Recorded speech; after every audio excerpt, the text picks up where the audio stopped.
Powered by the Montana Television Network. This is the 530 News on KPAX, Montana's news leader. New video gives us a dramatic view of the Lolo Peak fire as more evacuations are ordered and homes and structures lost due to this devastating fire.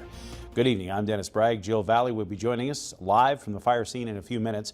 More residents are being ordered to leave their homes in the Bitterroot due to the 19,000-acre Lolo Peak fire. Whereas the Lolo Creek fire exploded suddenly 4 years ago, authorities hope they have some time to work with here. That residents living along the perimeter will use that time to be prepared. The governor also appealed to people in the fire areas, whether it's Lolo Peak or other fires, to make sure they're getting their information from good, reliable, authoritative sources and not depending on the kind of rumors that can circulate on social media. On Lolo Peak, those rumors have circulated about homes that weren't burned, misinformation about firefighting plans, and even unfounded claims of looting on evacuated properties. With little or no rain since June, it's been a complete turnaround from our wet winter and spring. In fact, on the Lolo Peak fire, the probability of ignition has been as high as 95%. That means if you had 100 matches, lit them and dropped them, all but 5 would start a fire. What makes the July 2007 record so remarkable is that we've only hit 100 degrees a handful of times since then.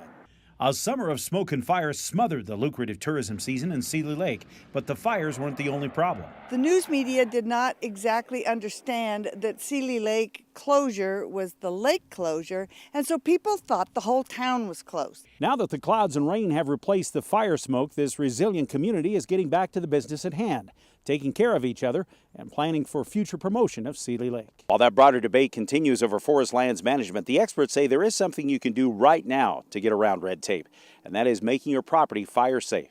Montana Highway Patrol troopers are still trying to figure out why Kenny Margerison's Subaru crossed over the center line on Highway 93 north of Arlee Wednesday, slamming into an oncoming pickup. But the questions extend beyond the accident scene, as his friends and family ask why a 34-year-old man who did everything for the community is gone. These kinds of tragedies always hurt, but the loss is especially strong in a place like Plains, where generations of lives are intertwined, where people pull together and depend on individuals like Margerison to show them what it takes to care and make a difference. It was one of the worst derailments the MRL has faced in years. Over 30 cars of a loaded coal train jumping the tracks in a remote location above the Clark Fork River between Noxon and Heron. This is the curve the train was coming around westbound when it went out of control and jumped the rails. Investigators are still trying to figure out exactly what caused the accident. So the first step was just to remove the product and debris from the derailment. If all goes according to plan, we'll be driving on the new bridge right here at this location in November of next year.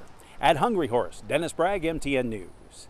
Our idea is if we open the gates to everyone in the community, they come and eat all the great food, they ride the rides, and then maybe they come do it again the next day. Aldridge says the plan will also be cheaper for the county to implement. House fires are perhaps the most unsettling disasters families can face, with possessions and sometimes lives lost. Missoula firefighters are finding great success in helping put children's lives back together with their unique Fired Up for Kids campaign. You know, you go to a structure fire, a lot of damage is done, a lot of emotions are pretty at the surface, and then we leave, you know, and then it's over. And so we have that opportunity to have an excuse to reach back to them and let them know that we're here. You know, the public is our customer. And it's not just development on the north side of the city. Kalispell leaders say they're seeing renewed interest in the downtown as well, including new opportunities such as the removal of rails, which will recover some 40 acres of land. So as the pancakes flipped, the sausages simmered, and the eggs were piled high, the firefighters and the people they protect become closer, more supportive, developing the relationships so important to both sides of the fire service.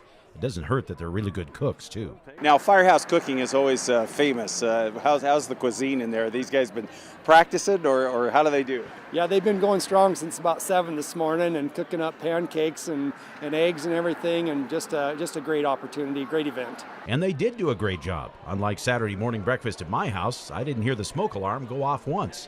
In Missoula, Dennis Bragg, MTN News. Check-in at this hotel is a chance to visit the past. What's it take to be in the historic hospitality business? We'll talk to one couple who's living the dream. KPAX on special assignment. Bed and breakfast in the Bitterroot tonight at 10. And tribal officials say the precautions should extend to more than just the use of our boats here in the Flathead Basin. We should also be careful about boats that are purchased or used from outside the region. Organizers had planned for the opening ceremonies to be outdoors in Washington Grizzly Stadium again this year, but the snow, rain, and cold forced some quick adapting and moving back inside the Adams Center. Most of the program remained the same, although teams were asked to send just a few athletes to represent each group on the floor, with their teammates cheering enthusiastically from the stands. Now let's welcome into the arena the NDSC! These shared moments are a powerful part of the Summer Games, a time for the athletes to celebrate their accomplishments and friendships, and above all, have some fun.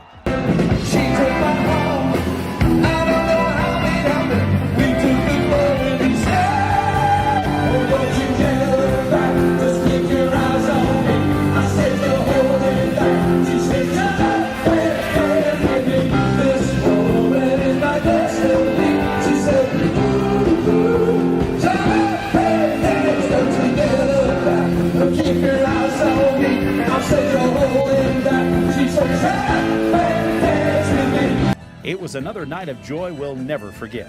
In Missoula, Dennis Bragg, MTN News. And again today, it was the unique mix of athletes, coaches, parents, friends, and those 3,000 volunteers which make the games possible. Fueled by generous sponsorships, a lot of the enthusiasm and organization, it's what makes that Special Olympics magic. While the scale of these games is large, it's the small moments that you remember. We'll not forget these memories. The stairwells jammed with enthusiastic athletes, those first opening ceremonies in Missoula. The boy from Bozeman determined to finish his race, and the stadium erupting in cheers. The varied sports and unmatched effort. The determination no matter what the weather. The spectacle of the athletes entering Washington Grizzly Stadium in year 2. The smiles, the fun, the medals, the torch run, the impromptu dance parties, the hug when it's most needed.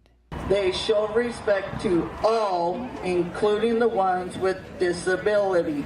On a day that saw gusty winds whipping the heavy snow showers into a froth, you might think competitors would be reluctant to tackle the elements as the Bitterroot Winter Games opened Tuesday. And while the propane heaters were running full blast, so were the athletes, whether it was the always popular snowshoe races or downhill events. Blizzard conditions weren't about to stop them. It's not about winning, it's about being brave. But it's not just the enthusiasm and the snow that makes this such a successful event. It also takes dozens of volunteers and the support of many sponsors to make sure it happens every year.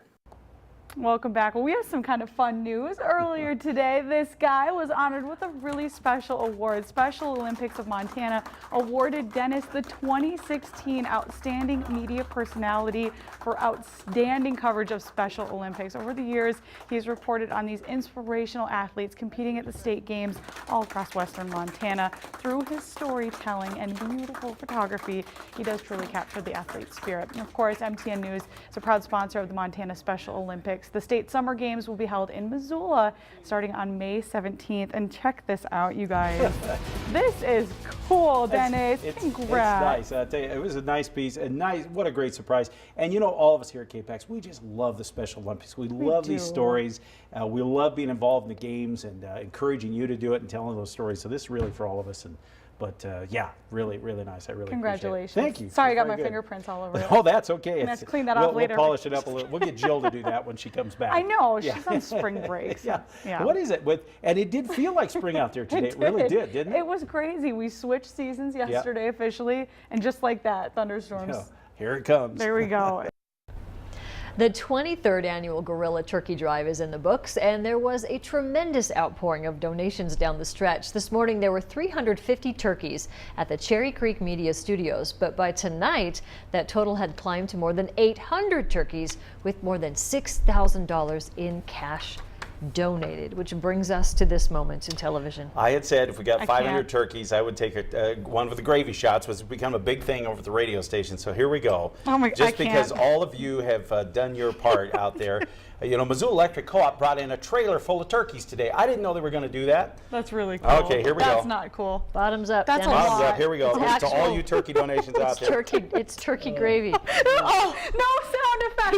He did it. That's good stuff. First, my wife made it, so I have to say it's good. Yes, it's. Hey, I got a couple for you guys.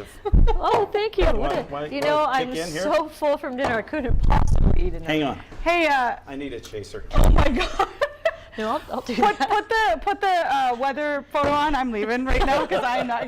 There's a lot of extra. It's just a little salty. A coalition has tried for more than a decade to push through a bold plan to add wilderness adjacent to the Bob Marshall while still accommodating recreational and forestry uses. Senator Tester tried to get the plan endorsed as part of his forest jobs proposal, but with the set-aside not getting any traction, Tester announced this morning he'll include separate legislation for the Blackfoot Clearwater Stewardship Act. Everyone here knows it will take a lot of work to get the Stewardship Act through Congress, but they believe that the on-the-ground collaboration will be the convincing ingredient. Montana is now in a place to show the rest of the country that there's a better way. A few weeks ago, before the summer fire smoke choked the Blackfoot Valley, the Montana Wilderness Association invited supporters of the Blackfoot Stewardship Act to see how protections on the headwaters are so critical for this legendary river. Setting off from Corks River Bend, we floated past the canyon where Norman McLean, his brother Paul, and father shared that remarkable last fishing trip. It's a place where Montana seems more poetic, more thoughtful, and a state that encourages deep thinking. But McLean's grandson, along for the float, says for him it's a place where memories and the technique of Norman's four-count rhythm mingle with his own experience. I think what my goal is when I'm out here is to get to a point where I'm clean of thoughts and just experiencing the moment. But there's never a time when my grandfather's spirit's not near my heart when I'm fishing, and he had all sorts of rules about how to do it, and many of them I obey, and not all of them, but he informs everything I do out here. Most of what I know about the foundations of my understanding of wild places and rivers and fishing knots and rods, he planted most of those seeds, and my parents, with him. So yeah, it all connects together into one thing, and it's my history and his history and this place. It all becomes one thing. The interesting thing about experiencing the Blackfoot or any of these other special places in western Montana is how that experience becomes your own. While you can build upon the legacy of someone like Norman McLean, it's all about finding your own way and your own depiction of these special places. Snyder sees his 9-year-old son and his nephew discovering the Blackfoot for themselves. They're having the same experience my brother and I had, and my grandfather and his brother had. And there is a continuity, there's a shared experience, there's a truth in it. It's that unique ecosystem supporters say the act would enhance, preserving not only these lower reaches of holes and riffles, but the upper headwaters. They're cold, clear mountain streams that are great fisheries habitat, and a lot of these fluvial west slope cutthroat and bull trout will migrate up through the river systems into those smaller tributaries to reproduce. And it's not just fishing and floating. Snyder notes the act would protect the shoulder areas up against the western Bob Marshall. This would protect those areas, the areas that actually get visited the most, and mean that, those same places I went on a hike with my grandfather and my parents, they'll be there for my son and hopefully his children. And it's on us to save these places. If we don't, they won't be there, and nobody will be able to experience it again. On the river that runs through it, Dennis Bragg, MTN News.